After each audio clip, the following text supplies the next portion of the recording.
8 বছর ধরে চলা মামলায় অবশেষে খালাস পেয়েছেন সঙ্গীত শিল্পী আসিফ আকবর।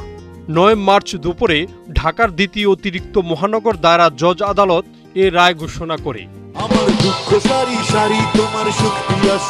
বিদেশি মদ নিজের হেফাজতে রাখার অভিযোগে করা মামলার রায় ঘোষণার সময় আদালতে উপস্থিত ছিলেন আসিফ। আসামি পক্ষের আইনজীবী প্রদীপ কুমার দেবনাথ বিষয়টি নিশ্চিত করেছেন।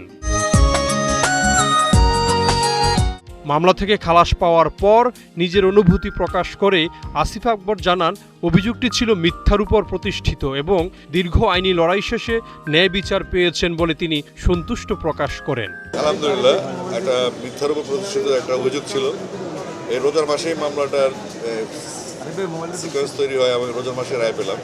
8 বছর ধরে নিয়মিত আদালতে গিয়েছেন আসিফ। সেই প্রসঙ্গ টেনে সঙ্গীত শিল্পী জানান, তিনি একজন আইনজীবীর সন্তান।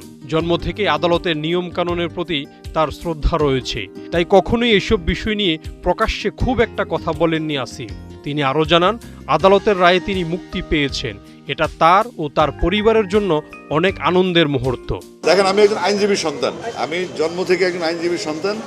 একজন আইনজীবীর সন্তান হিসেবে আমি কোর্টের যে রুলস আছে এগুলো আমি প্রত্যেকটা প্রোটোকলে মেনে চলি। মামলার অভিযোগ থেকে জানা যায়, 2018 সালে আসিফ আকবরের রাজধানীর অফিস থেকে 4 বোতল বিদেশি মদ উদ্ধার করা হয় বলে দাবি করে আইনশৃঙ্খলা রক্ষাকারী বাহিনী।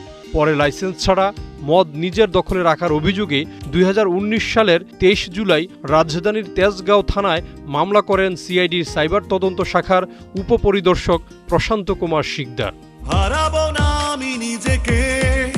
তদন্ত শেষে 2019 সালের 13 অক্টোবর মামলার অভিযোগপত্র দাখিল করা হয়। পরে 2024 সালের 25 নভেম্বর আদালত অভিযোগ গঠন করে বিচার শুরুর আদেশ দেন। 3 জন সাক্ষীর সাক্ষ্য গ্রহণ শেষে 9 মার্চ মামলার রায় ঘোষণা করা হয়। দীর্ঘ আইনি লড়াই শেষে খালাস পেয়ে স্বস্তি প্রকাশ করেছেন আসিফ আকবর। অরণ্য আনোয়ার, 71।